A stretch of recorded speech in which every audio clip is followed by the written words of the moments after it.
afternoon.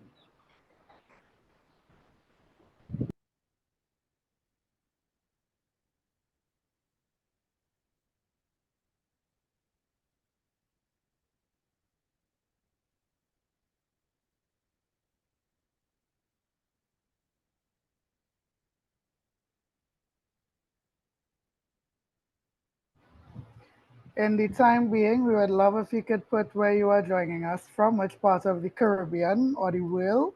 And we'd really love to know where everyone is from. So you could just send a small message in the chat.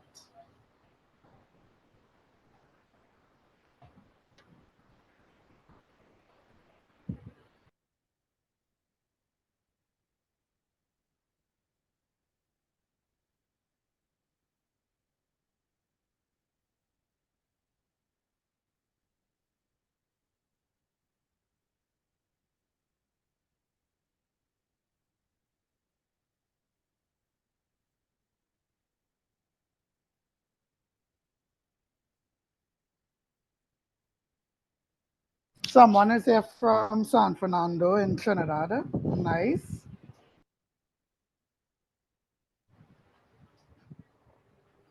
Oh, Sando representing in the house this afternoon. Another person from Sando. Beautiful, Jamaica. All right, great, Guyana. All right, we have Guyana in the house. So we have a nice melting pot like the Caribbean that we are. So good afternoon, everyone. Welcome to Cari-Bois' fourth climate breakdown webinar. And I'm so also very happy to note that it's also our 10th overall webinar. We started these webinars a year ago. So we have had 6 webinars so far under our State of the Environment series. And well, this is the 4th in the Climate Breakdown series. So it is the 10th webinar overall. We are so pleased that you have taken the time to join us this afternoon to really delve into this very important topic, which affects all of us in many different ways, and that is climate justice. So I am going to now pass it along to my colleague, Ms. Adine Sergio, who will give you an idea of why we decided to have this particular discussion at this point in time. Adine? Thanks, Terrell, and good afternoon and welcome to everyone joining us today. It's such a pleasure to see you all. A lot of familiar names and many still not very familiar at all. So welcome to everyone. And as Terrell said, we do have a little bit of a story as to how we ended up here today. So apart from the work that the Cropper Foundation is doing in the realm of climate justice, particularly around an arts-based intervention project that we're rolling out starting last year through 2026. Apart from that, which I will get into a little bit later, we recently had the opportunity to be part of the Caribbean edition of the Climate Justice Camp held in St. Martin over Easter. And it was a very eye-opening experience for us. It gathered about 120 climate and environmental stewards, I would say, from across the region. And by the region, I don't just mean the English-speaking Caribbean, because we tend to focus very heavily on that as Anglophone people. But I'm talking as well as the Hispanophone region, the Francophone, and the Dutch region. And one of the things that struck me very personally about being in the Dutch Caribbean is how ignorant, for the most part, we have been, and perhaps I suppose continue to be, about that specific reality and how separated we are by language, by culture, supposedly to some degree, but more so by our very deeply divided political systems. Of course, as you would appreciate, most of the Dutch Caribbean is still under the Netherlands, and they have different configurations of what that looks like across the island territories. And it struck me because I was and continue to be so ignorant of what that means for places like St. Martin, Aruba, Curacao, Bonaire, and several other of the islands under Dutch rule or stewardship. And when we consider the climate crisis and the many intricacies in the climate that exist as part of this crisis, one of the things we take for granted, perhaps in our part of the region, is how much agency we have in terms of how we respond to that, how we hold our governments to account, our leaders, and how much opportunity there is to be represented in our territories. Whereas representation is still something that in the Dutch Caribbean in particular, and of course in the French Caribbean, that they're struggling with because they remain under those European jurisdictions. So I think as that hit home for me, I thought maybe one of the things we could use the Cari-Bois platform for, the webinar series, particularly the climate breakdown, is to highlight the work that is being done in these regions. And especially after learning about the case in Bonnier in particular, where through the support of Greenpeace, they're taking the Dutch government to court. I felt like, okay, this is something we need to highlight for sure among our networks, our environmental, climate, all the networks we know working in this space, so that we can have greater solidarity among us as a region, so we can be more informed and we can support each other in ways that we may not have even considered before now. So I think once we started talking about the Dutch Caribbean, and of course, having met Teresa, for instance, in St. Martin, having met Christine in person for the first time in St. Martin, but obviously interacting with her before then, and learning of all, not just the great work that they're doing, but the challenges against which they are coming up in the line of the work that they do. We felt that, okay, maybe there's an opportunity here to open up this conversation, to really feature and platform the efforts, the actions being taken in our sister territories at this time. And again, it is in keeping with what is becoming a bigger focus for us here at the Cropper Foundation, which is climate justice. And I won't go on too much longer, but I do need to mention the fact that as part of the Today Congote, that's the title of our climate justice project. And for you, those of you who may not be familiar with the one day Cocote slogan, it actually translates very loosely in English as Huka Here Go Feel. So to register the urgency of what we're facing in this situation, this climate crisis, we decided to go with Today Congote, which was the name given to the first strand of this particular project, which was a micro theater festival that we did in collaboration with two schools from two rural communities last year. And we felt that the name is such a powerful and potent one. We felt that it would be most suitable to use it to brand, let's say, the entire initiative that continues through 2026. And so now we're on to the second component of that project, which is the literary one. And we are producing an anthology. It's called Writing for Our Lives. And we are in the process of calling for submissions from people all across the Caribbean, whether it's Dutch, Spanish speaking, French speaking. We're asking anybody writing in English to submit to our anthology, which will comprise pieces of poetry, fiction, and nonfiction.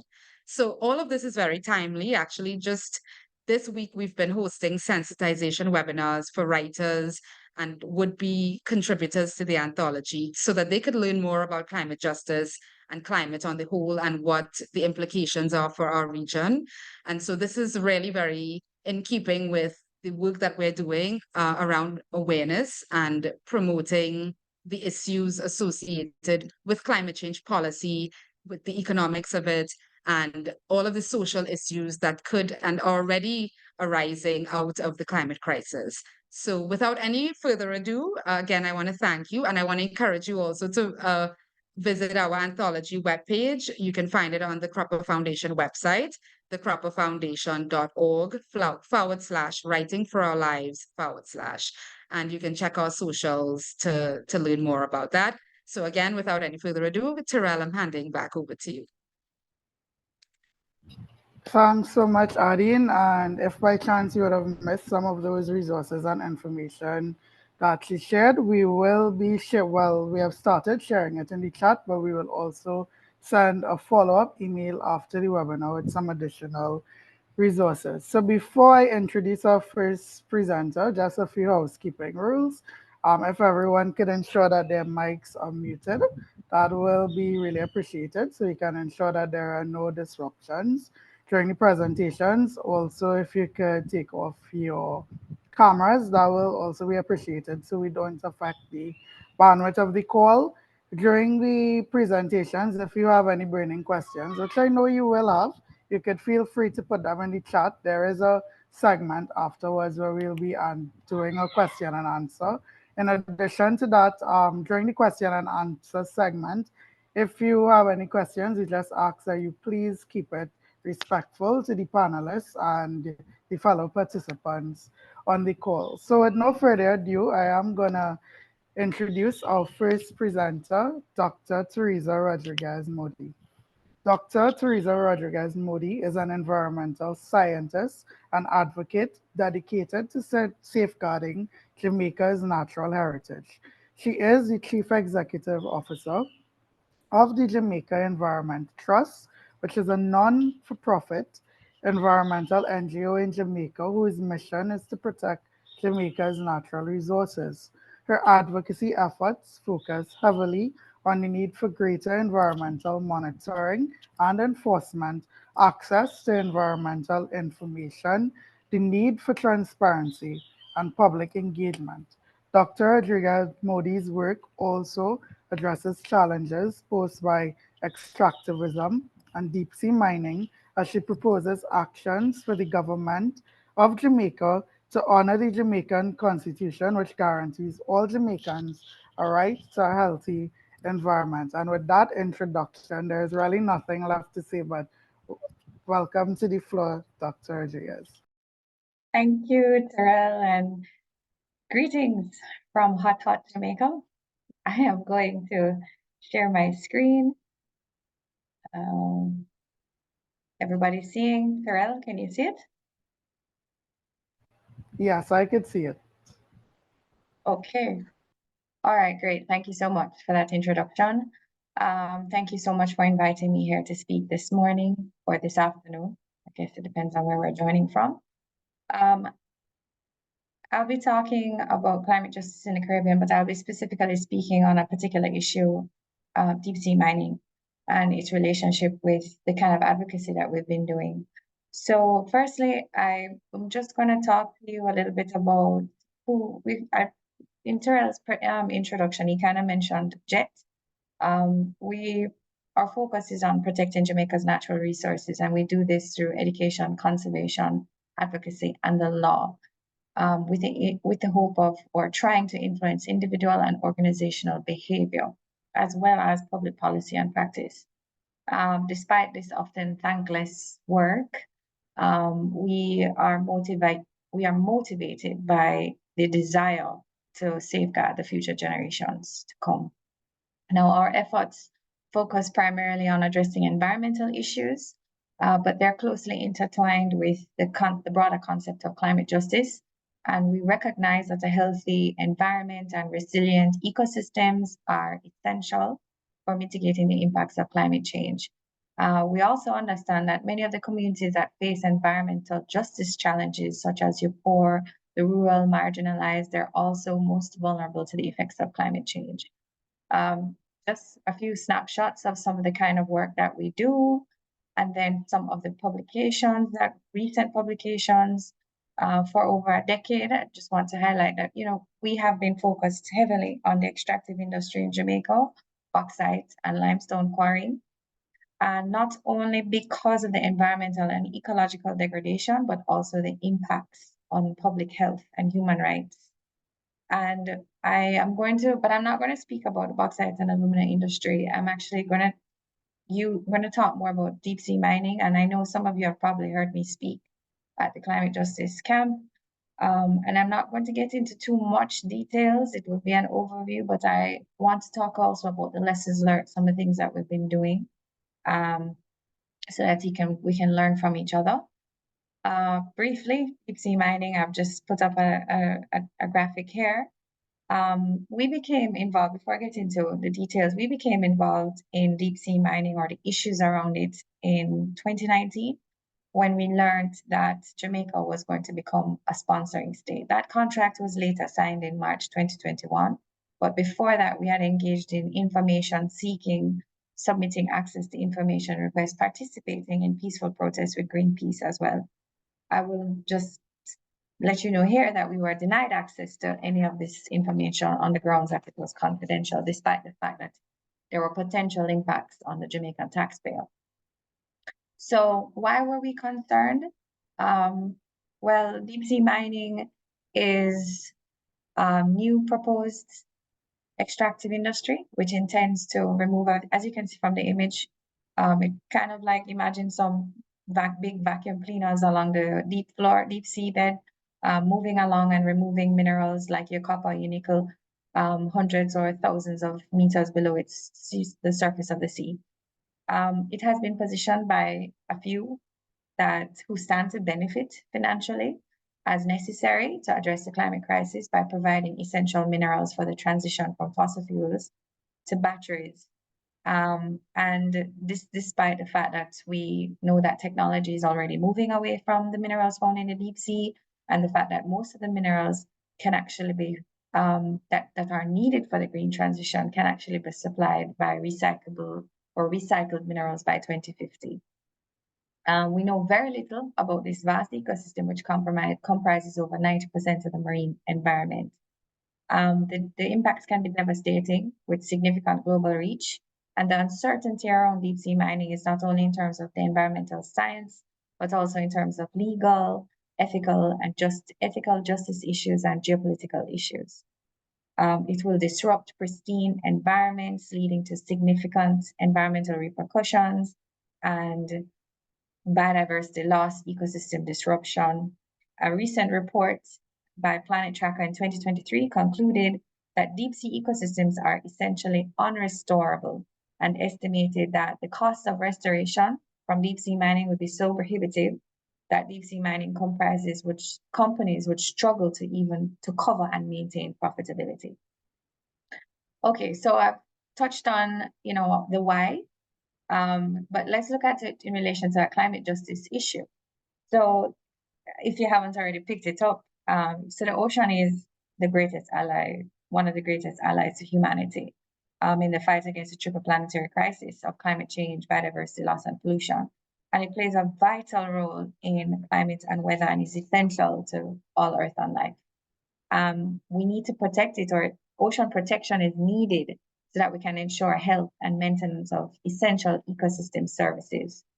And with ecosystem service degradation, it is possible that deep sea mining could negatively impact human rights on many different levels. Rights to clean and healthy and sustainable environment, rights to benefit from scientific progress, and rights to indigenous rights, including protection of cultural heritage.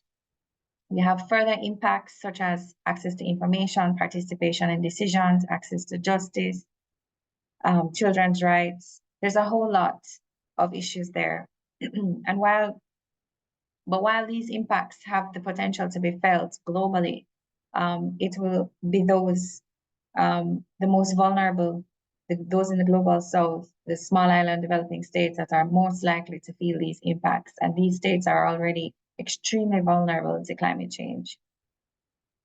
Okay, I touched on that. Deep sea mining intersects with climate justice on multiple levels. We have disproportionate impact on vulnerable communities, environmental justice concerns, and I won't be able to touch everything. But we can see here, this is just a graphic that kind of highlights some of the issues. We don't have diversity of stakeholders in the decision-making process.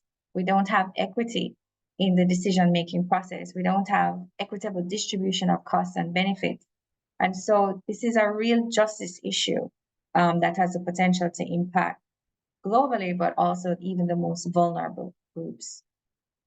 So I'm not going to spend much more time talking on deep sea mining itself and the potential impacts. I want to talk about the actions that have been taken. So since 2019, the Jamaica Environment Trust, with a very small staff of less than 5, we have been engaged in a number of actions We have written letters, we have submitted access to information requests, we have had meetings, we have joined with other groups so that we can increase our numbers. So for example, there is a WhatsApp group where I think it's called Action Against DSM. And we are just a bunch of individuals from different NGOs or just private citizens that are concerned, that we have joined together to discuss strategy, to participate in peaceful protests. We have written letters, as I've mentioned earlier. We've done some things on social media. We've had outreach activities to schools. We have had a joint press conference together. We've also done it with Greenpeace and other local and international groups. We have actually requested a meeting with our Minister of Environment to try and better understand the position of the government of Jamaica, and also to ask them to reconsider their position. I just want to say here that it was very clear during that meeting that the perceived profit was more important than the potential impacts on people and planet. Okay, so these are some of the images here. We participated. These were mostly young people in the Jamaica Climate Change Council, Youth Council. And this is on the right of a press conference that we participated with a number of different groups. Okay, the experience, I've been asked to share about our experiences. I think a lot of you can relate to this is something you can relate to with any kind of advocacy efforts. It's exhausting. It can be very challenging, overwhelming at times, and very important. But it's very important to celebrate even the smallest wins. Now, what did we learn from all of those different experiences, the meetings, the letter writing? Well, one thing is that you can't rely on one action. You can't rely on a letter, an article, a press release. We can't rely on the fact that people may understand the scientific issues, because many people do not, especially something like deep sea mining, which we found is not relatable. The first question we would be asked often was, where is this happening? Oh, not Jamaica? Oh, okay, well then why do we need to care about it? I think it was similar to when we initially would start talking about climate change, and we were seeing all of these things about the polar bears, the ice caps, and people would be disconnected from that reality and from their existing reality. So on a level, yes, okay, maybe we should care about it, but the fact is, why should I become involved and engaged if it doesn't directly impact me? So this is something that we learned, that when we are having the communications at different levels, that we need to try and find a relatable topic on a matter like this, which is quite complex. And I will tell you that one of the things that we learned about being relatable is that people care about money. And because we are a sponsoring state, we are trying to reposition our conversation to how it will affect you as a taxpayer, being a sponsoring state, the liability issues, and so forth. And we find that while that seems to be getting a little bit further when we speak about money versus the science, because it seems just too far away. We also learned that it was better to work together. We can't do this by ourselves. We could not do this alone. And we don't have the facility, we don't have the resources to do the kind of actions, sustained actions. And so it was very good to work together, even in an informal. We don't have an MOU among ourselves, but we also became a member of the Deep Sea Conservation Coalition, which includes more than 100 non-governmental organizations worldwide. Fisheries Association, Law Policy Institute. So for example, if I'm writing a scientific an article or a letter to I'm not an expert in this. I know a bit, but we have access to experts who can help to review and ensure that when we're speaking from a place of knowledge, and we're accurate in our information sharing, because it's very important to us that we are correct in how we speak, we're accurate in how we speak. We also learned that it's important to be very clear and easy in how we communicate, not to be overly scientific. Even in complex topics, it's very important to find a way to connect with people at the language level. And again, I mentioned working together for impact, acknowledge your limitations and ask for help. You cannot be an expert in everything, and we're definitely not an expert in everything. We have had a lot of experience in the extractive industry in Jamaica. And so we have used those lessons learned in how we have approached this, but it is important to acknowledge that you don't know everything and you need help. And again, as I've mentioned, engage in different ways. Can't just stick to one approach. It can't just be peaceful protest. It can't just be letter writing. We have to find a way to connect with the public so that they can help too. And we learned this a lot through the Cockpit Country, our Safe Cockpit Country campaign, which after 2 decades of advocacy, we finally got it protected. We also learned that it's important to engage the public at different levels on matters around environmental justice, and not just environmental justice, actually meant to say climate justice. So what we did was we recognized that the legal fraternity was also very important. And we engaged with them on a project, and we will continue to engage with them over the course of the next couple of months, over I think a year and a half, on climate justice. So this seems like we realize that in engaging with lawyers, this is not something that they're familiar with. They're even in terms of what relationship with our existing laws, our constitution. So what we did, our first seminar sought to introduce this emerging practice of climate litigation, and talk about climate justice and bring awareness of things like environmental justice and the Escazú Agreement. And we wanted to facilitate discussions of the practice of climate litigation and environmental and climate justice matters in the current legal infrastructure. So this was the purpose of this first. And we had over 88 participants in a hybrid setting. And there have been requests to do some more follow-up discussions because people want to, lawyers, we focus on lawyers, they want to learn more and understand more. So this was also something that we learned, not just coming out of the deep sea mining work that we've been doing, but in general, that we need to engage in different ways. And finally, when we talk about ways to get engaged around climate justice issues, and I know some of our next presenters might get into greater detail on some of these things, we need to understand the issues, but not just for ourselves, but also to actually do something. We need to understand why climate justice is important. We need to help to spread awareness, identify what role you can play in advancing climate justice work. And something that I learned from the climate justice camp is that it's so important to be there, even if it's not your work, to share your work, to share the work of the Copper Foundation or Greenpeace. Once you can see how important it is, you care about it. There are different actions that you can take. While you may not be able to participate in a protest, you may be able to do something else. Use your skill to assist. Very important to get organized. I think it's important that we understand, and this is not my quote. Michaela Loach in her book said this, everything can change. And once we believe that everything can change, that's when we can transform the world around us. And I kind of paraphrased it a bit. The climate justice movement, it needs all of us. It needs each of us in different capacities or unique skills or different perspectives.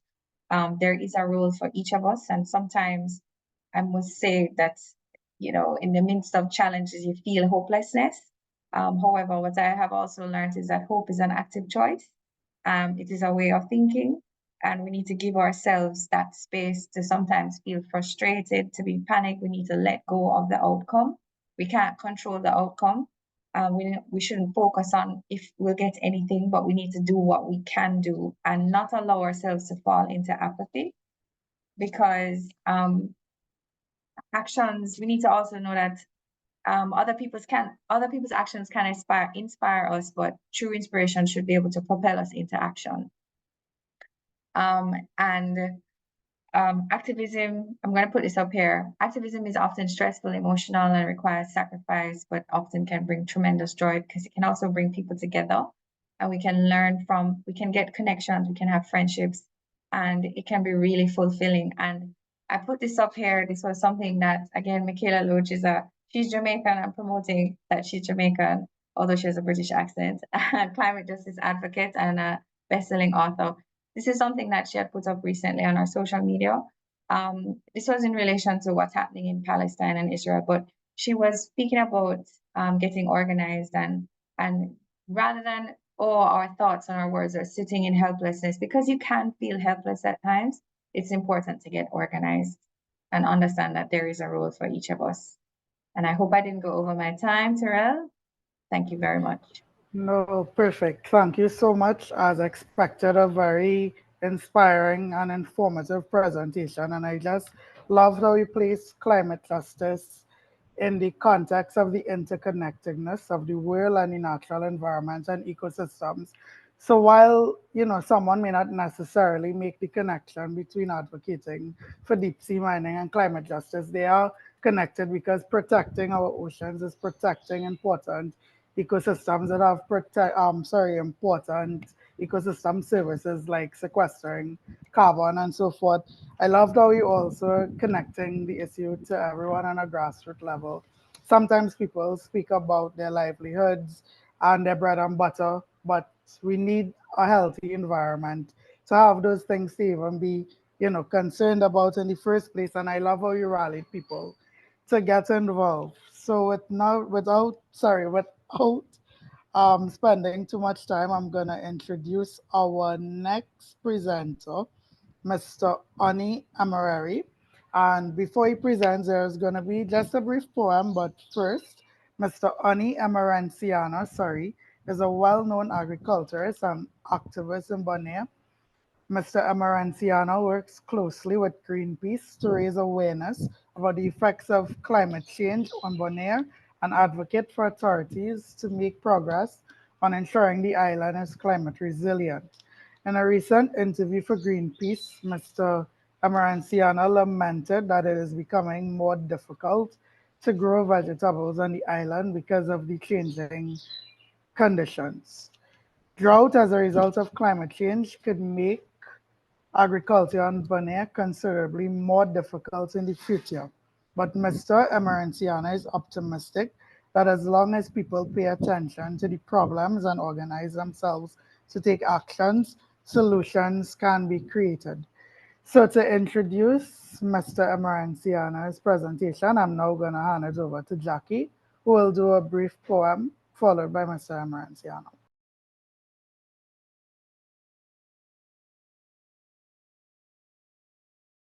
Hi, Jackie. You could feel free to unmute yourself. Yeah. Sangha.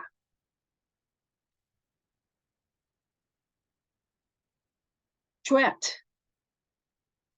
Double six were laid on both sides, and I was trapped. I am trapped with all my stones in hands. I remain trapped. Didn't we promise to play a fair game? Why stagnate? Why box me in? I explain. I'm trapped in the chokehold of the bigger players, unable to move. There have been so many conversations, discussions, negotiations, but the power combined with selfishness corrupt the mind. And now we're all trapped, hopeless, speechless, desperate. I don't want to leave, go somewhere else. No, I'm from here and I live here. But the water has reached my lips and I need air to breathe. And the domino effect had struck and trapped us, the smaller ones on this world. Because you, who are bigger, believe that you will be fine. Because for you, there is no consequences. As you possess all the knowledge, means and advanced technology, while thousands of us are already banging on your door. Others are trying to break through and enter, desperate as they have nowhere to go. But you laid down the double six and trapped us all, and there is no way back. The effects are emotions. There's no way back, no way back. Looking around, I see my people falling one by one. But not me. My survival instinct kicks in. And I take a deep breath, and I will, with all my energy I have left, I started to swim, swimming, and swimming. And I arrived in the Amazon. But my joy changed quickly to surprise, then sorrow. Only a few trees remain, along with the unbearable heat. Trapped. Also here, I am trapped.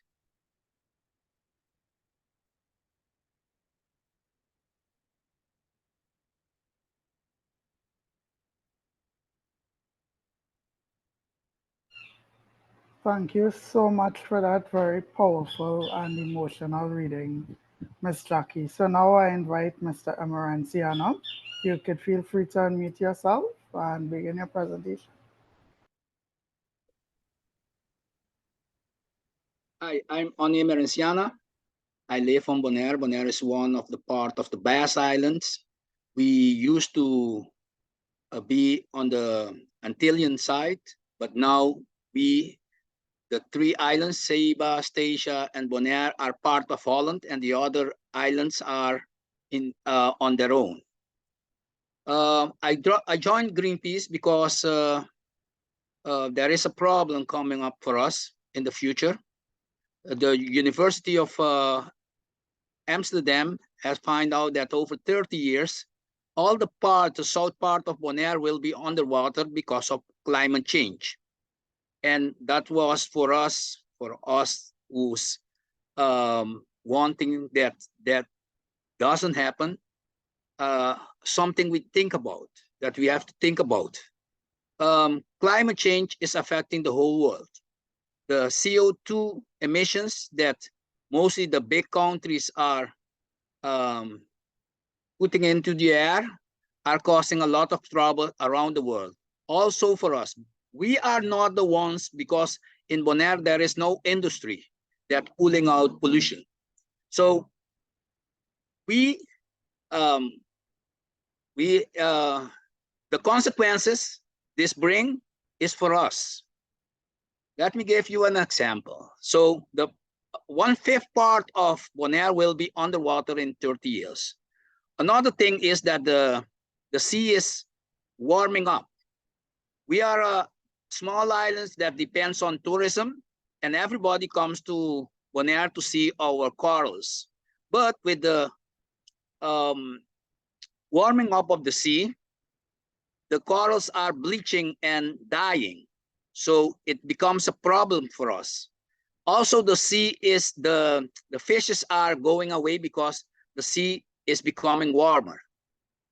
On the island itself, the hurricanes are becoming more aggressive, and the rainfall is also in terms of periods. So sometimes, for instance, now since December it has rained. So the rainfall is not constantly. The problem with that is that the whole island is heating up. So the soil is very heat, and that is also a problem for all the trees. Because of the rising also of the sea levels, some parts of Bonaire now already are going underwater. It's one micrometer a, but in terms of years, it will end up like 1 meter a year. And that's a problem because you don't see it, but it's happening already. And that's also a problem for us because we want our children to see how Bonaire used to be.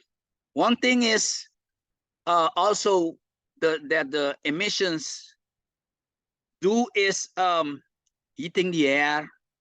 I talk about the hurricanes. The rain used to come. We have the northeast Passat wind, but now the rains are coming from the south or from the west, and they are very powerful. 2 weeks ago, it rained in Curacao and it was a disaster. The hurricanes are becoming more aggressive. We have now five category 5. They say maybe they going to be category 6. And that's also for the island because now we didn't have hurricanes here like St. Martin and the other islands or Jamaica and so. But here, if it's a little bit of a storm, it's already a problem for us because we are not prepared for those kinds of things. We always think, oh, it doesn't happen to us. So the climate change is having a big effect of us. I'm a agriculture, but I have to do a lot of things to plant now. The rain is not falling, so I depend on water. I have to buy water. They're not bringing enough water for me to have more crops. So that's also a problem. And it's becoming more and more. And the prices of food is sky high. They are becoming more and more expensive. So that's also a problem for the Bonairean. We don't produce our food, so we have to import. But if the prices are going high, it is a problem for the social classes and everybody on the island. Because if you have money, you can buy. If you don't have, you don't buy. And that's also a problem for the health of the island.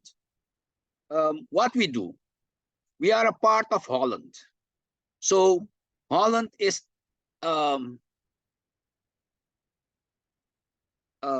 what do you call it? Responsible for having things in place here for climate. So we suggest them to have a climate. We want climate justice because in Holland they are preparing for every storm. But here on Bonaire they didn't do anything. What they do is they send somebody here. They make also some professionals. They made a report and they said they gave us $1 million. Yes, $1 million. But we don't see anything. It's not happening. So if a storm comes now, we have a big problem because we are not prepared for it. And that's the kind of things Greenpeace came and they let us see that we have to go to the government and make them responsible for what's happening. What we have done here, we are 8 people. We took them to court. First, before that, we went to the Parliament of Bonaire. I myself speak there. I said to them, over 30 years, there will be a problem in the south side. And not that only, but it has more consequences. It has consequences for the health of the people, for the health of the animal, for all ecosystem. So it will be a multi problem. They hurt me, but nothing happened. So we went also with Greenpeace to the Dutch government because they are responsible for us now. And they also went to the parliament and they spoke, but nothing happened yet. So what we do is we went to court with them. And I think in February, the court will decide what will going to happen. They on their side, they say they do a lot for us, but we don't see it. So there is not things that you can see. One thing we demand from Holland is that they cut the emissions. They say they can put it in 2050, zero emissions. But Greenpeace and other organizations find out that they can do that in 2030 already, but they want to do it till 2050. But in 2050, there will be no Bonaire. That I put it like that. There will be no Bonaire anymore. So what we do is we want climate justice. So we organize ourselves. We speak to people. We trying also to have more people on board. We are going to schools and we are going to the radio where we educate people what's going on. The problem is you don't hear anything about it if we are not the ones who's calling. It's like a call in the desert, but we see that there is what do you call it? You can see that there is progress. The progress is we and the Dutch, the Greenpeace lawyers have spoken to first the Dutch government, but now we are in court. So there is hope. And hope is not other. If the judge say that they have to do something, we can we have we ourselves are more what do you call it? We have an expectation that something is going to happen. It's not much, like the other lady said, but little by little we progress. And this is something, it's not common in the world, but if we joined, if we have this kind of webinars and people heard what is coming their way, like bigger hurricanes, we have El Nino and La Nina, and the sea is warming up, the fish is going away, we can produce our own food.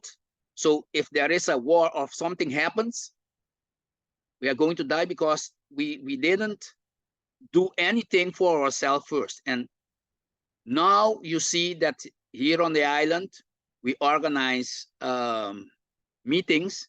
So what can we do to produce more food? So combined with Holland, there are experts coming here and they see, oh, we are a windy island. We are surrounded by sea. In the air, there is salt. What kind of vegetables can we produce here, or what can we do to provide ourselves with more food? And that's the kind of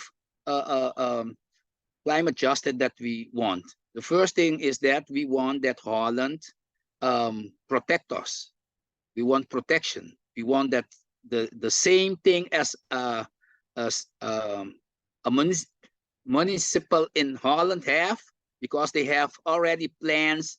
Whatever happens, we are going to do this. But here on Bonaire, there's zero. There is nothing. Everybody's going to walk like ants and asking what to do. But if you have plans, you can save a lot. There will be a lot lesser what do you call suffering. Thank you. Thank you very much for sharing that perspective, Mr. Emerenciano. And what came to mind while you were speaking is that when we think about islands, experience and the effects of sea level rise on small islands, we normally think of places in the Pacific like Tuvalu or Kiribati, but right here in our own backyard, we have islands being lost to the effects of climate change and sea level rise. In addition to that, we often think of small islands in the Pacific Yes. carrying and challenging their governments within the legal system and in court. But it's also, I think, very enlightening to know that action such as that is occurring in the Caribbean as Yes. well. And I love how you, of course, highlighted that us as small island developing states play a very minor role in climate change and the Yes. advancement of the climate crisis. So it's important to hold the aggressors accountable. Yes. So thank you very much. And Tyrell, I forgot to mention, for instance, the sargassum. It's now yeah, a problem here on the island, but it's a problem for all the islands. It's because of the sea is warming up that we have that problem. mhm. Yes. Thanks Thank a you. lot again for highlighting that. So again, a gentle reminder that if you have any questions for Mr. Amarenciano or any of our presenters, feel free to write them down in the chat, write them down on a piece of paper, or ask them during the Q&A session. So now I'm going to introduce our next presenter, Mr. John Mussington is an educator, marine biologist, naturalist, community advocate, and master beekeeper. He has been involved in efforts to increase public awareness on conservation issues in Antigua and Barbuda by taking ideas and concerns to his local media outlets as well as international organizations and audiences. He advocates to influence public policy in Barbuda as a leader in organizations such as the Barbuda Farming Co-op and the Barbuda Land Rights Committee. Mr. Mussington actively agitates to promote awareness of resource management and sustainable development issues and to promote policies that conserve the natural and built environment. So, Mr. Mussington, the floor is all yours. Okay, can you hear me, Tyrell? Can you hear me? Yes, I can hear you clearly and we can see you clearly. Okay, very good. Greetings, Caribbean brothers and sisters. It's so wonderful to be in a forum like this where I can listen to and learn from what is going on in the rest of the region. And you know what is good about that?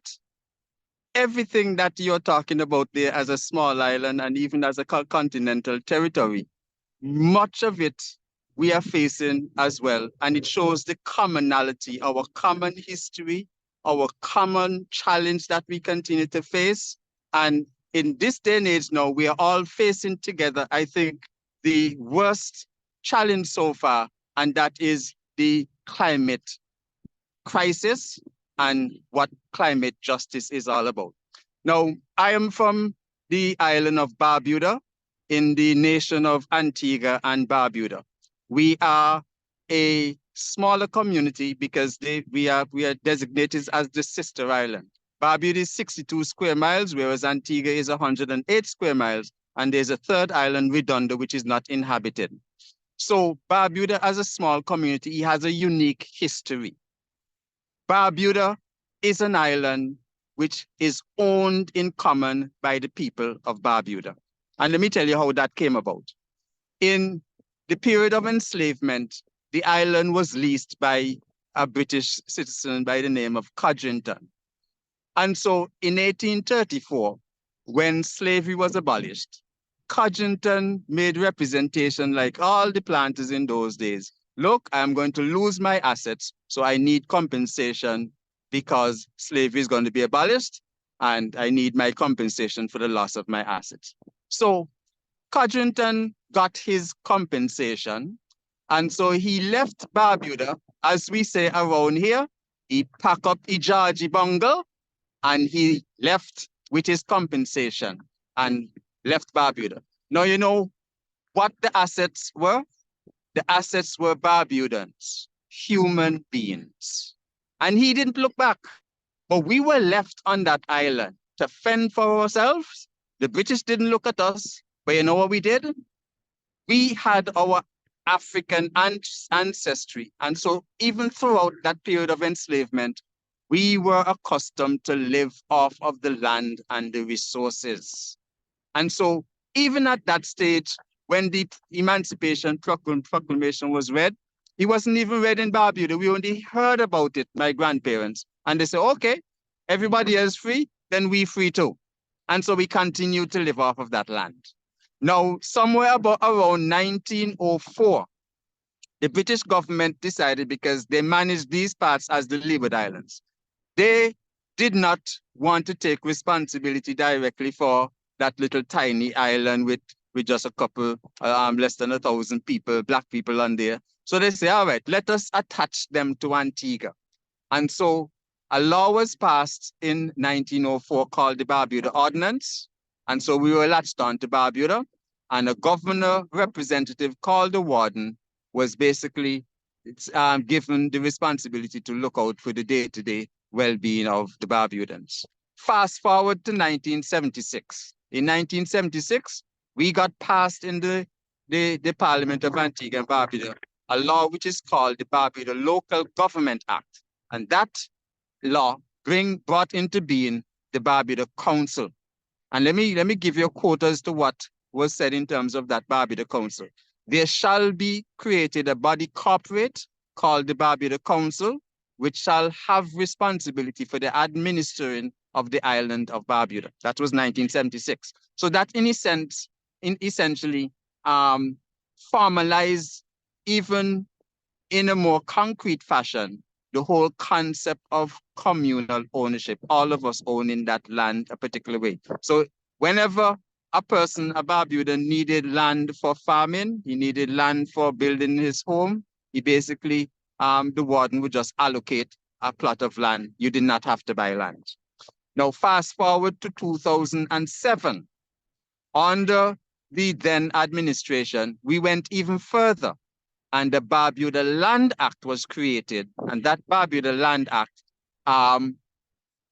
formalized, we thought, and ended the whole question of who owned the land. Because under certain administrations before that, they had ministers of government and the central government administration doing certain things in Barbuda, not recognizing our rights to our lands. So in 1976, all that was formalized in the Barbuda Land Act. And that Barbuda Land Act basically started out by saying the land of Barbuda is owned in common by the people of Barbuda. Land shall not be sold. Okay? So with that background, I just want to give you two other points to put in context. The only other people in the region of African descent who had common ownership of land like that were the Maroons in Jamaica. You also have, for example, the Kalinago in Dominica, the Kalinago territory. They operate that particular territory in terms of common ownership. And then in Suriname, I think these Saramaka people, they also even went to the Inter-American Human Rights Commission in 2011 and formalized their rights to their lands and possessions. So Barbuda is the only island in the Caribbean chain where the entire island is owned in common by the people of Barbuda. Now, how does that relate to climate justice?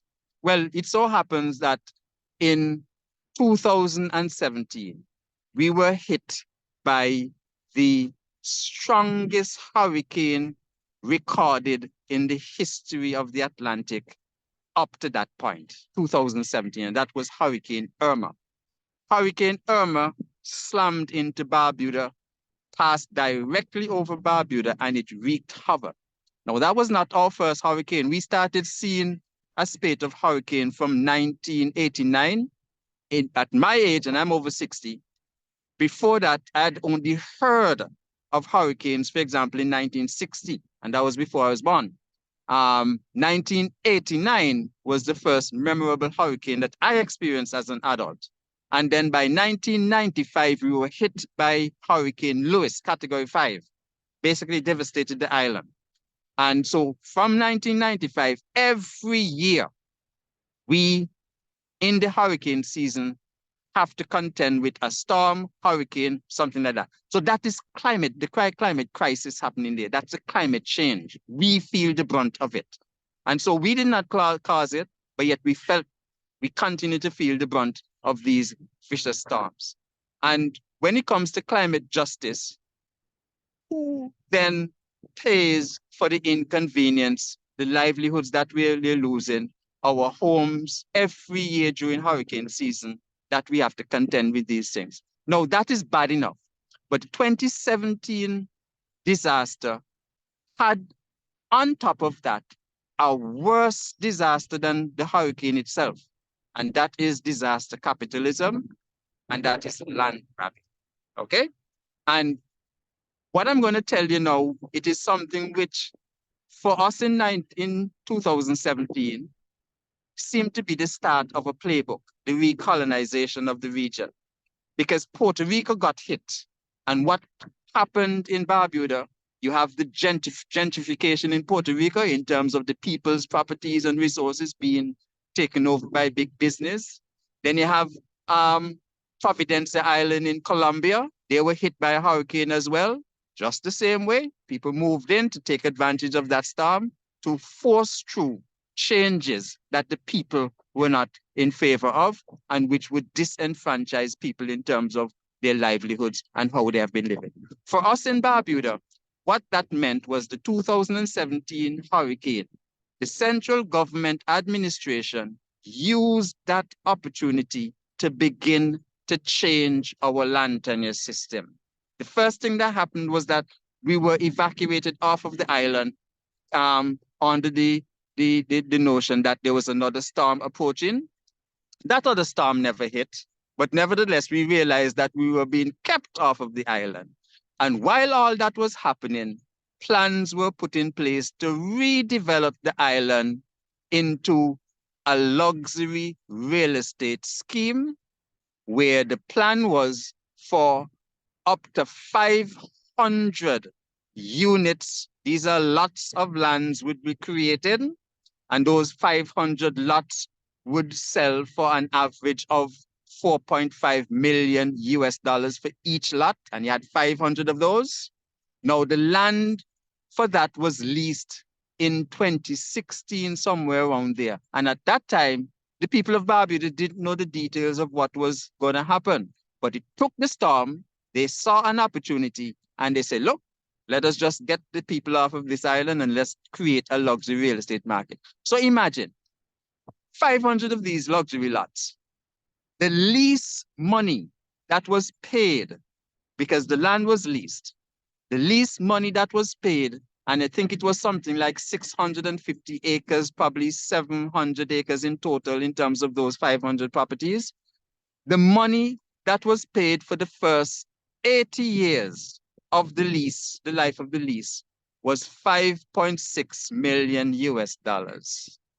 And there was a clause in the lease as well that 5 million US dollars out of that 5.6 million was to go towards building an airport.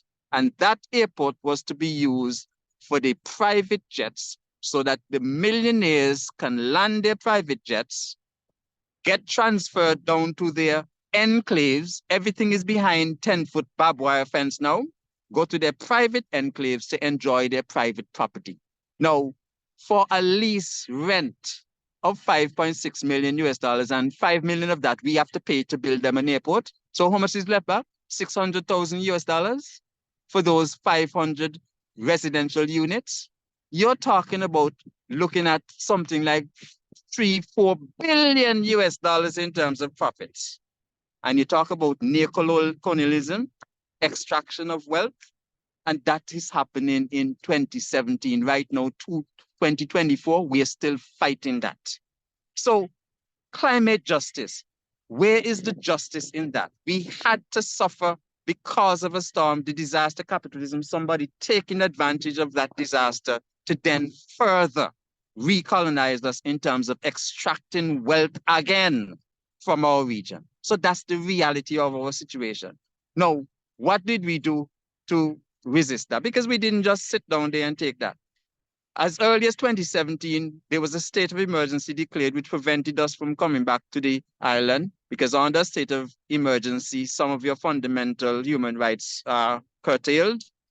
But luckily for us, under our laws, 30 days is the lifespan of a state of emergency. So when that state of emergency was expired, we as Barbadians began to come back to the island. We were determined we are going to fix back our community in spite of all the obstacles that were put in our way. And so without electricity, without medical services, without educational services, because these things were deliberately not put back in place in order to keep us off the island. We decided, look, by push or shove, we are going to restart our economy because our economy was killed, not by the hurricane per se, but by being taken off of the island, away from your homes, away from being able to salvage your property, away from your cats and your dogs and nobody there to feed them. You can imagine being away for 30 days. The economy crashed because of that. So we were determined to fight back. So we began coming back to Barbuda. We started back a movement which is called Barbuda Silent No More, because one of the things we realized was that we were excluded from having a voice. Imagine we were hit by a hurricane. You're doing a recovery process in terms of help coming in from the outside world to help you recover. And as Barbudans, we had no say whatsoever in terms of the decision-making processes. So we were expected to sit in a corner in Antigua and somebody else redevelop Barbuda. So we said, hell no, we're not gonna tolerate that. So we started that Facebook page, Barbuda Silent No More. And that was the first step in getting our voice into the picture, because the world was being told that Barbuda was 95% destroyed. It was uninhabitable, and it was going to be redeveloped for a different purpose. We said, no, Barbuda was not destroyed, 95% destroyed. It is not uninhabitable. Hey, world, look at us. We are in a problem here. We have people which are called disaster capitalists that are pretending to be philanthropists, and they are attempting to take our land and resources away from us. So that was the narrative and message we had to correct on social media. And for all movements throughout the Caribbean, the internet can be a big disadvantage, but it can work in your favor as well. Because by having our voice out there, we were able to tell the rest of the world the truth that was happening. So from since 2017 until now, it has been a battle to maintain our land tenure system. That airport, eventually we challenged it legally in the courts. We were struck down in the lower courts in Antigua and the regional appeal court, in that in one of our appeals, they brought in the notion now that we did not have standing, Jackie Frank and myself, who as private citizens, we were challenging that airport that they were building.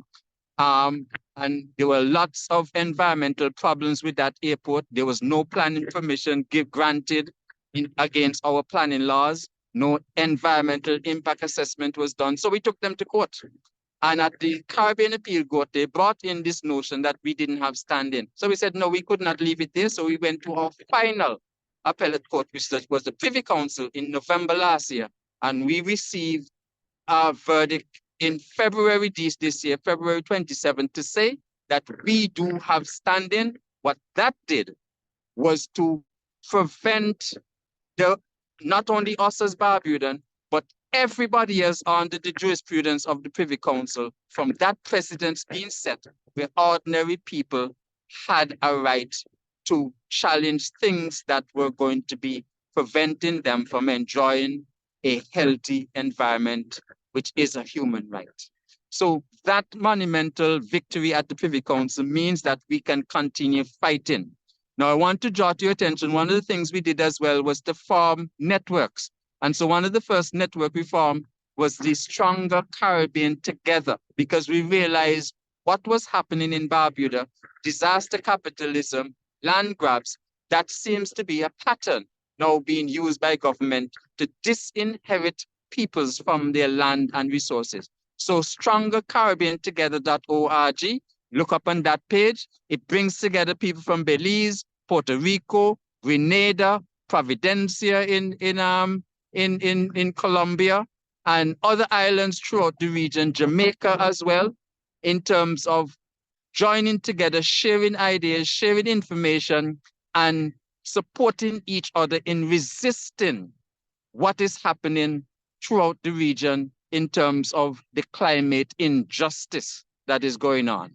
So Stronger Caribbean Together is another page you can look up. We also launched a Save Barbuda page, savebarbuda.org. We have an Instagram page, and we use the Instagram to send out messages, to send pictures so that the rest of the world can see what is going on. Because you cannot get justice when things are happening in the dark, and the powers that be, they do things, they inflict a lot of injustice, especially if you do not have a voice, and only by united.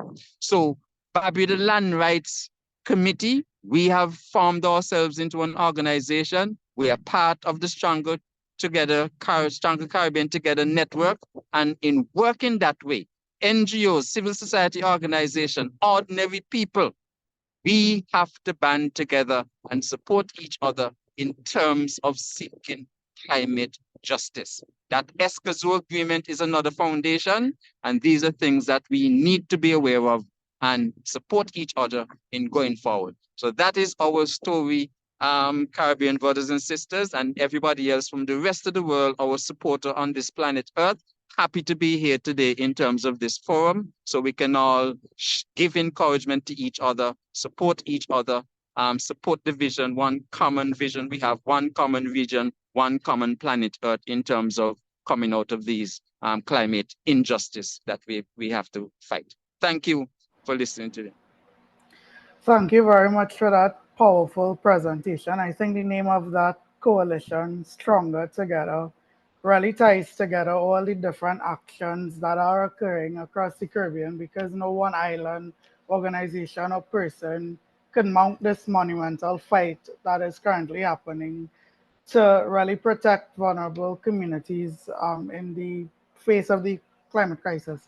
And something that stood out to me, and I love that you did that so well, is placing the current realities and vulnerabilities of us as small island developing states in the context of history. And we have already phrased that in order to know where we are going, we need to know where we have come from. And Yes. something that, I have always thought about, and I think it was so beneficial and enlightening that you raised it, was that idea of how corporation and authorities can capitalize on disasters and the rebuilding process. And you kind of started the conversation about who, are protecting displaced communities when disasters occur. So I sure I'm not the only person that was enlightened by that presentation and had questions by it. So we are going to get to those questions after our final presentation, which leads me now to introducing our final presenter, but definitely no least is Ms. Christine Samaru. Ms. Samaru is an intersectional climate feminist with a master's degree in environmental policy and sustainability management from the New School. She is the founder and managing director of the Breadfruit Collective, which is a gender and environmental justice organization based in Guyana. Ms. Samaru has co-authored a children's book on climate change and health called The Sprouts and the Mystery of the Flood. She has served as the program coordinator and mentor under the Girls Care Jamaica Young Women's Climate Change Program, and previously served as the co-chair for the Gender Working Group. Ms. Samaru will take on the role of chair for the Human Rights and Equity Working Group as part of the Caribbean Natural Resources Institute, Canaries, Caribbean Climate Justice Alliance. Most recently, she supported the planning and execution of the inaugural Climate Justice Camp Caribbean edition, and annually she coordinates the Caribbean Women for Climate Justice Conference. So I think we are in for another powerful presentation. So, Ms. Samaru, the floor is all yours. Thank you so much, Terrell. Hello, everyone. Hello, friends, environmental defenders, I am so honored to be here and to listen to all the work that's been done. And it's being done in the Caribbean. I always say that in our region, we know our situation, and therefore we have the solutions to the issues that we face. I'm going to present briefly on the work that I am involved in Guyana. As Terrell mentioned, my work incorporates gender and environmental justice very holistically because of my lived experience living in a family that have experienced various forms of domestic violence, and at the same time living in a country that's extremely vulnerable to climate impacts. And on the day to day, you see it play out the same. You see gender injustice and you see climate injustice. We can talk about ExxonMobil, but that would be a whole nother presentation. Today, I'm here and I would like to say that I stand in solidarity with the presenters before. I am so impressed and so inspired by the work that's been done in Bonaire, in Jamaica, in Barbuda.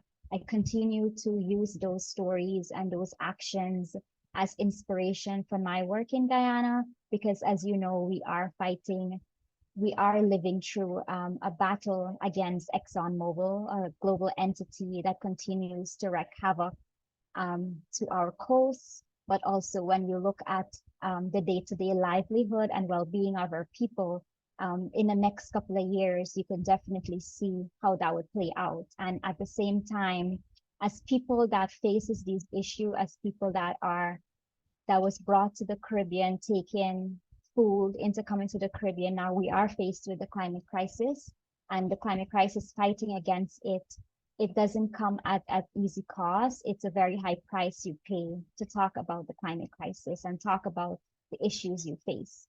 And in Guyana, we usually see how climate and gender intersects.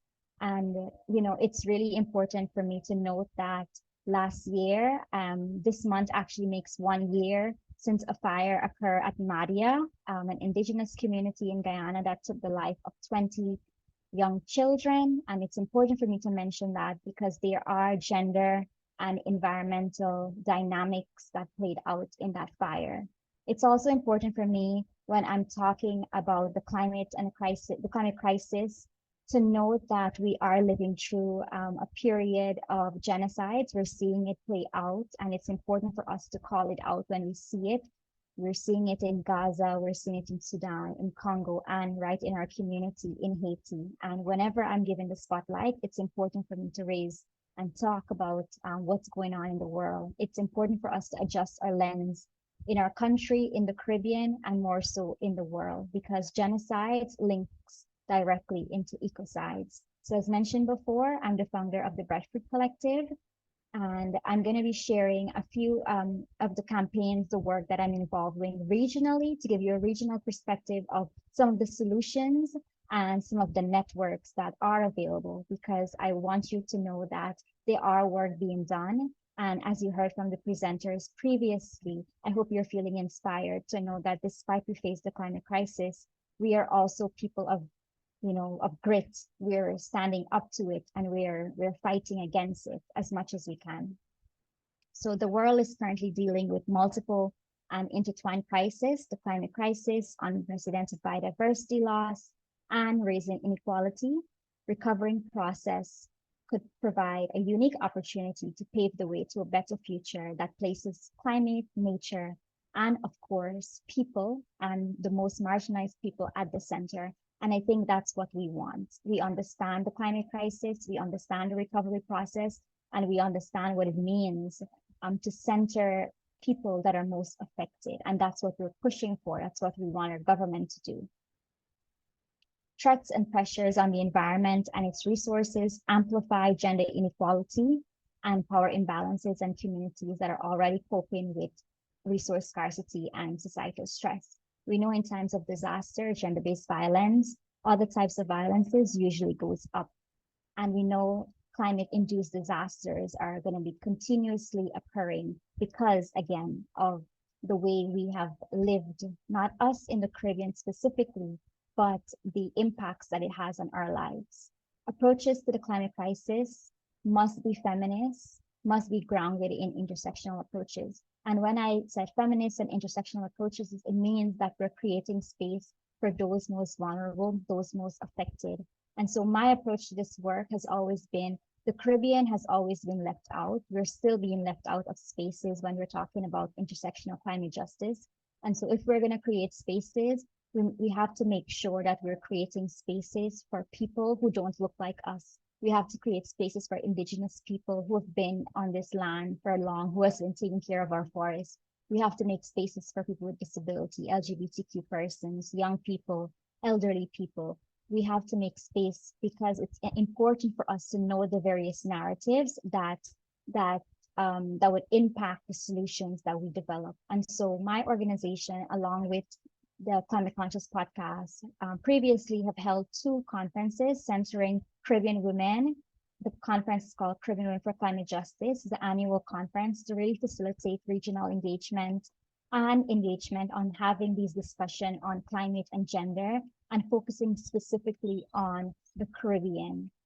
In 2022, we started not knowing what it would be, but then in 2023, we were happy to announce that 500 people had registered, and again, featuring people from diverse backgrounds and lived experience, LGBTQ persons with disability, Indigenous community, and having these conversations in a way whereby we're not siloed, we're having it together. And most importantly, last year, we were able to have translation. And language justice is so important to the Caribbean because we are not only an English-speaking place. So we were happy that we were able to have translation in Spanish, French, and sign language.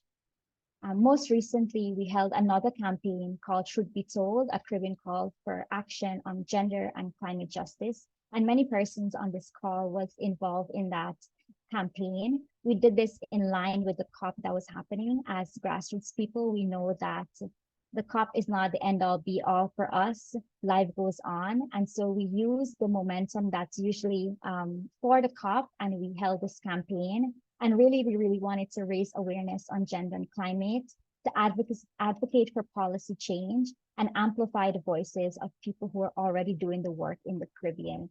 And so all these resources, we have reports from the conferences, we have the panels recorded on YouTube, on the YouTube page of Breakfast Collective, but you can also find recordings on the podcast. Javal Bazi from the Climate Conscious podcast has transferred all the panels into podcasts.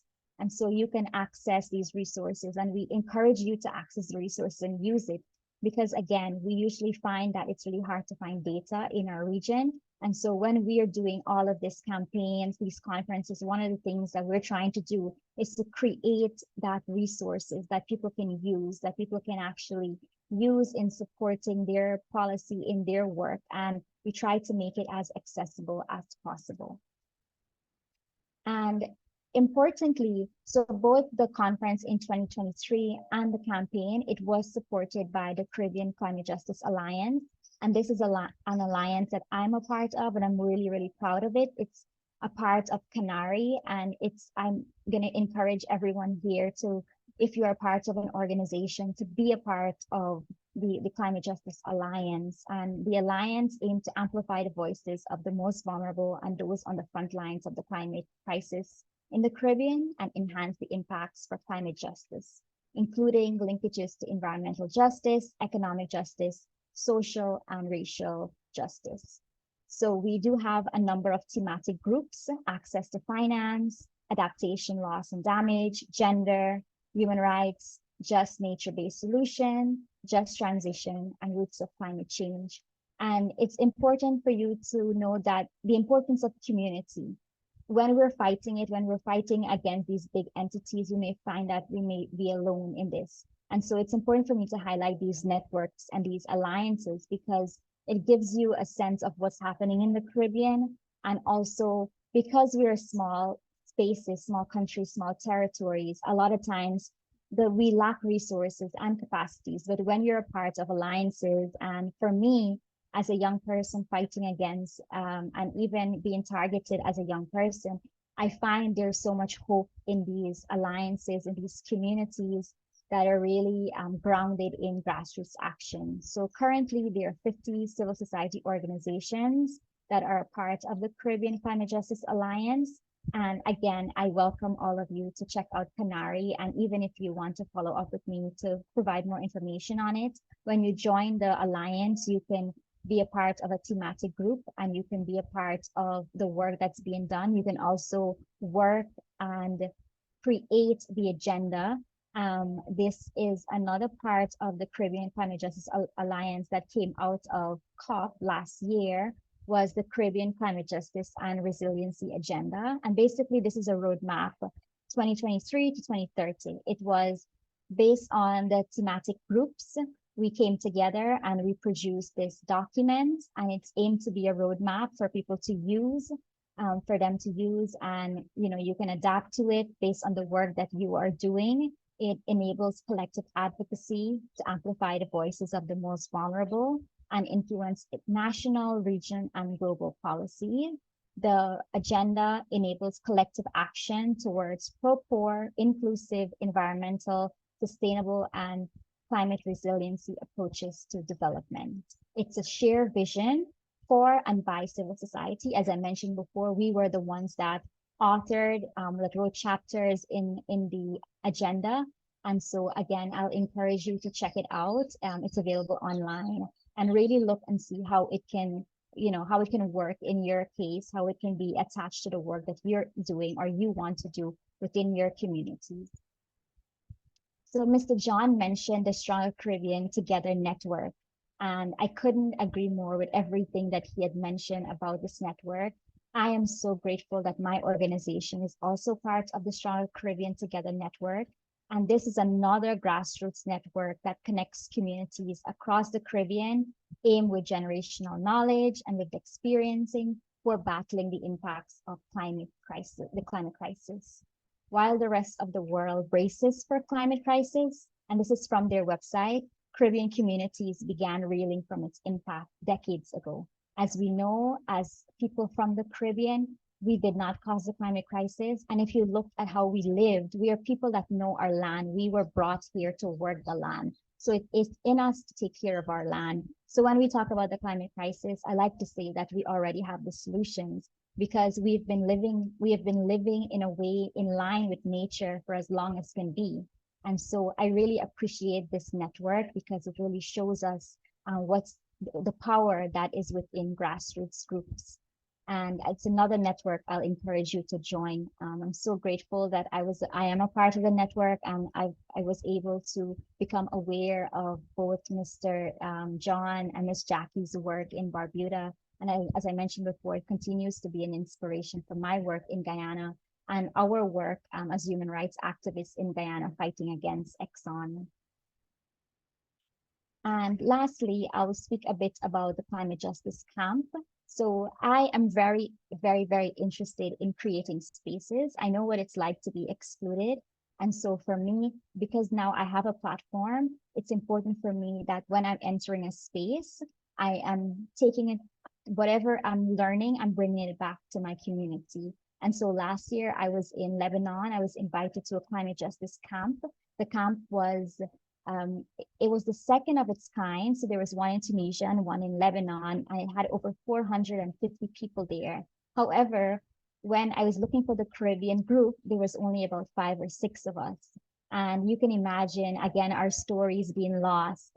And it was really a goal of mine, and also the other Caribbean activists that were there, to really bring a camp like that was held in Lebanon to the Caribbean. And so I'm just so proud that in March of this year, we were able to hold the Climate Justice Camp Caribbean edition, the first of its kind in St. Martin. And we were able to bring together 120 environmental activists from across the Caribbean, from the French, Dutch, Spanish, English Caribbean, to really come together and talk about the issues we face, talk about the solutions, talk about our struggle, and talk about it in a way that's really real life. A lot of times we don't really get to talk to each other and be in spaces with each other and to hold each other.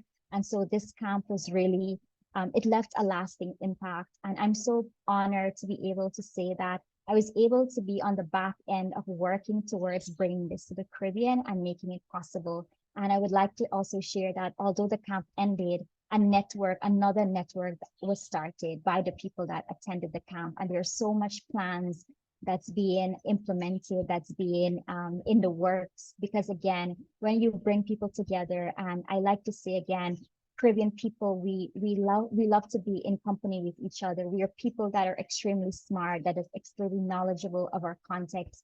And so I saw this in real life, how this played out, and I see it played out right now past the camp, the solutions that are coming out from it.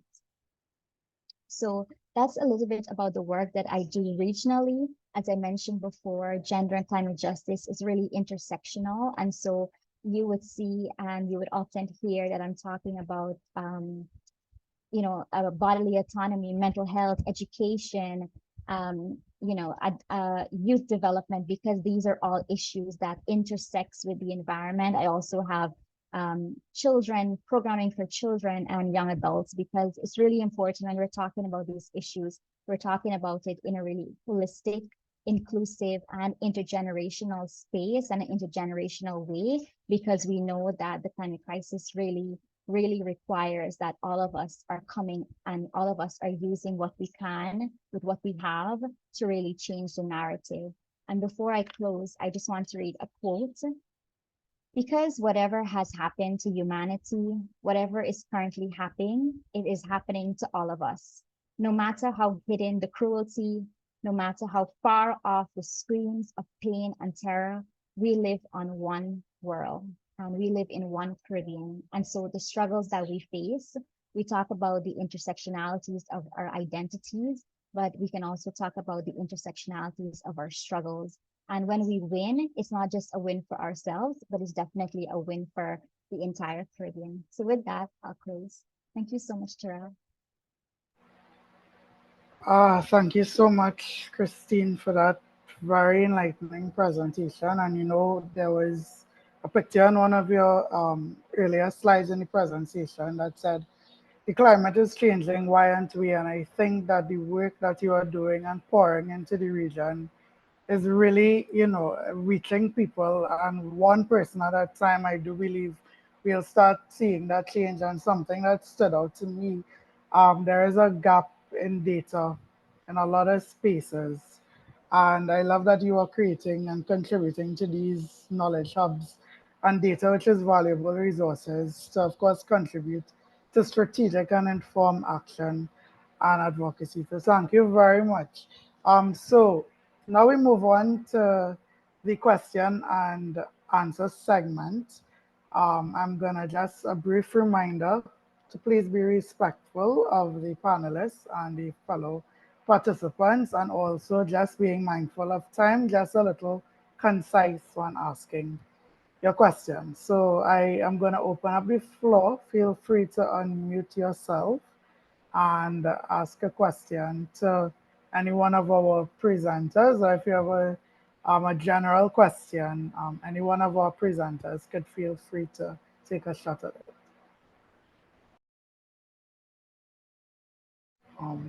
So anyone wants to, you could raise your hand and I will unmute you, or you could simply unmute yourself.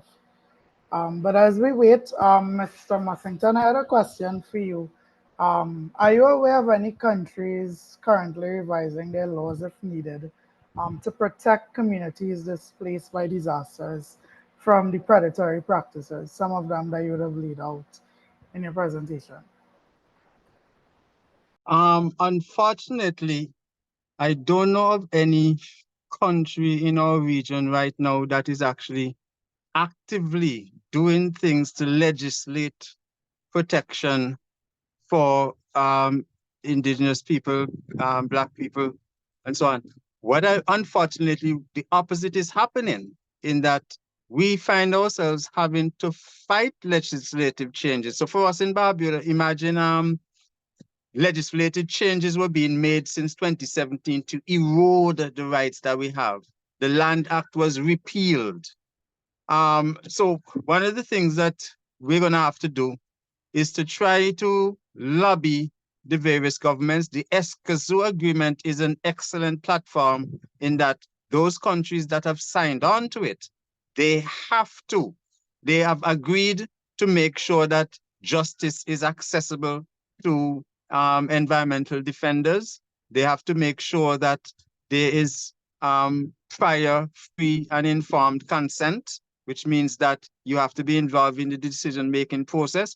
So out of the last ESCAZU, what has come up is that countries that have signed on, parties to that agreement, need now to make changes to their legislative framework to facilitate those clauses in the ESCAZU agreement. So I am looking forward to that happening because there is a dearth of laws that protect us really, right? We just don't have them. So good question. I do hope that we see a difference in terms of how the countries model their legislative framework to facilitate climate justice. Thanks a lot. So I'm seeing a question for Christine and Ani in the chat. So I'll ask Christine the first one, which was asked by Mr. Henry, and he would have asked, what can we do to help prevent the challenges when it comes to genders within climate? So there's a really startling statistics that says 1 in every 3 women will experience some sort of gender-based violence within their lifetime. And I like to remind people of the statistics because it's so harrowing. And in Guyana, that number is actually 1 in every 2 women. And in terms of disaster, when disaster happens, there is an increase in violence, gender-based violence specifically. And so I would say when we are talking about these issues, we have to be cognizant of gender. And when I'm talking about gender, usually my work specifically talks about gender as women and girls. However, when we talk about gender, it also includes the LGBTQ community. I would say it's important for us to be aware of these impacts. It's important to know that when disasters happen, women and girls are 14 times more likely to die from these disasters. And so it's important when we're developing our programs and plans and solutions and initiatives that we're taking this into consideration, that we're listening to women and girls, we're listening to marginalized people, we're listening to indigenous people, we're listening to elderly people as well as young people in developing these initiatives, because we experience the climate disaster in a very different way. And it's important for us to start being in those positions where be in those rooms where decisions are being made, because most of the time we're not in those rooms.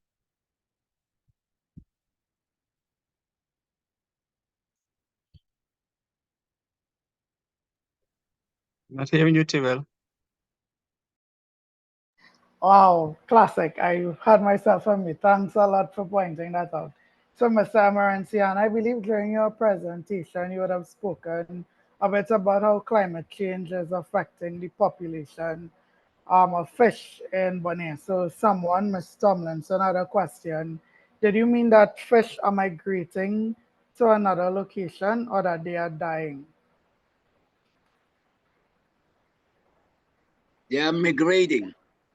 You know, Bonaire is the farthest island on the east side, and we have a lot of fish, big fishes in comparison with other islands, but the fish is now migrating because of the warming of the water. So we have lesser fish, and that's also because our fisherman has to go very far to get the fish now. All right, thanks a lot, Mr. Maranciano. And I have a question for Dr. Rodriguez Modi.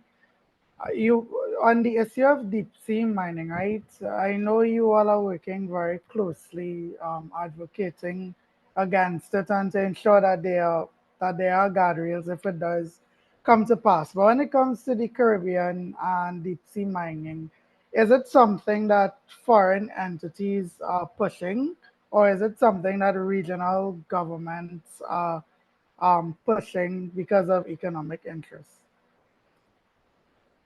Good question. So the primary push are those that are set to benefit So the companies, well, we don't even know if it's benefit really, but who have an interest, a financial interest.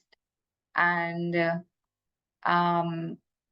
however, because of where the proposed site is, the Clarion-Clipperton Zone, which is in the Pacific and is considered the common heritage of mankind, so it's not in any country's particular, it's in international waters. What you find is that these companies need sponsoring states. And in the case of Jamaica, we became a sponsoring state, and now you have a company called Blue Minerals Jamaica. And there are some profit sharing mechanisms here, which we're not aware of because, of course, we've tried to find out this information. So I think there is a risk of Caribbean nations being lured into the thought that you can make money and it can benefit your economy. But what the research is showing is that it's so risky, and it is so the mechanism behind how profits will be shared is so uncertain, and the potential impacts can be so costly that it's not worth it. And of course, if your countries are members to UNCLOS, then you have a responsibility to actually pause and support a moratorium, because the fact is the deep sea is so vast and unknown, and we're supposed to be focused on protecting it rather than exploiting it. So, and just one follow-up question, and I guess Dr. Rodriguez Moody, as you're speaking, you could just speak to it. In terms of the legal challenges that we see playing out across the Caribbean, is it that these legal challenges are country specific, or do you all have intentions to probably take it to like the International Court of Justice, like we see some other countries doing? So is it like, yeah? This is respect to deep sea mining? Yes, and I guess Mr. Mussington could also speak to the legal action being done in Barbados. Yeah, I think with respect to deep sea mining, it's still in early stages. We're still trying to strategize. We're just trying to make sure that the voices of the scientists, of the different NGO groups are being heard and are present during negotiations, because that's also an issue. There's a lack of transparency around that. And so at the moment, I don't think legal action is being considered, but, and I could be wrong, from the Caribbean, I'm speaking from the Caribbean's perspective at the moment, but I think there's also a lack of understanding and knowledge about deep sea mining and the potential risks and what it could do to our economy, exacerbate the impacts of climate change. And so before action is even that type of action is taken, we need to continue to talk about, spread awareness about potential impacts. So at the moment, I don't see, but from the Jamaican perspective, we would have a stronger ground to stand if we do decide to go the route of legal action, because of the very fact that we are a sponsoring state. Yeah, with respect to Barbados Land Rights and Resources Committee, that landmark ruling we had at the Privy Council, which basically prevented the authorities from locking us down on the question of standing. So that case challenging the construction of the airport, challenging the authorities for going against their own planning laws, that case will continue. There have also been new cases started by individuals. So for example, the area we're talking about is a Ramsar site. It's a protected area. It's the Barbuda, the Cottington Lagoon National Park. So the Frigate Bird Sanctuary, there's a development going on there. And one of the tour guides that take visitors to the Frigate Bird Sanctuary, that person has been assisted in mounting a legal challenge to the the company that is building there.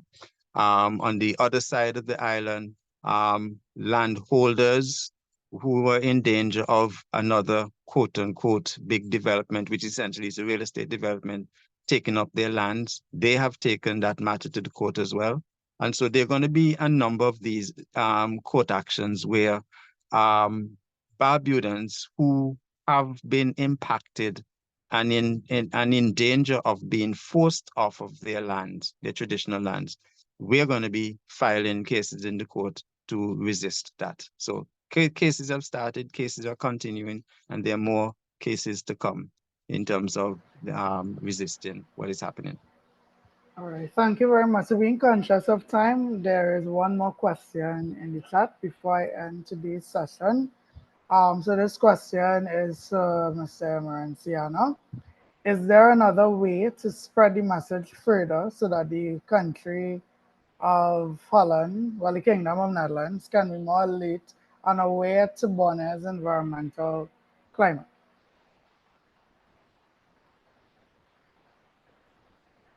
Mr. Maranciano, did you catch the question, or you would Yes, like me yes, to? yes, Oh, yes.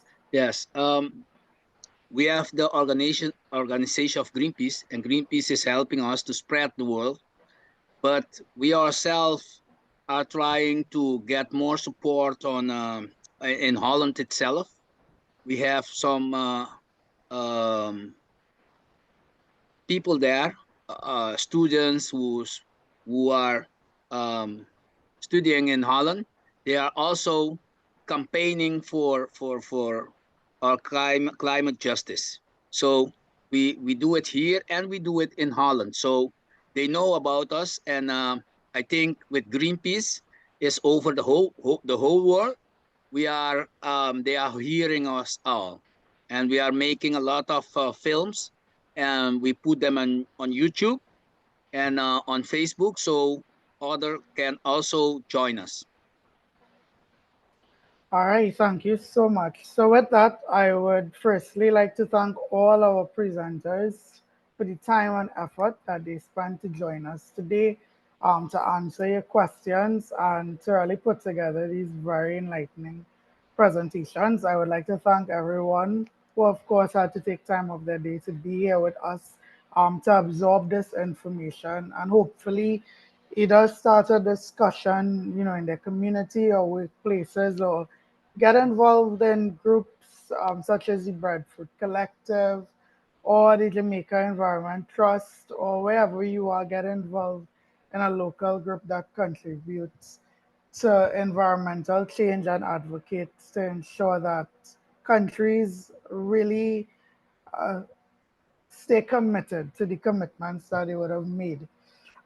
Before I end today's session, I'd just like to let you know, if you're up to get some more knowledge about climate change and climate justice, the University of the West Indies, in collaboration with the Open Society, will be launching their Climate Education, Justice, and Literacy Hub this afternoon. That's going to occur at 6 p.m. Eastern Caribbean time. You could watch it on UE TV Global. So what I would encourage you is probably just go on to the University of the West Indies Facebook page, and I'm sure that they would have a flyer or the link given. The event is happening this afternoon. You could join it. And yes, in the coming days, we'll be sending out an email with some resources, including some of the links that our presenters would have shared today. So thank you very much, and look forward to our next webinar, which will be on the topic of the upcoming SIDS conference.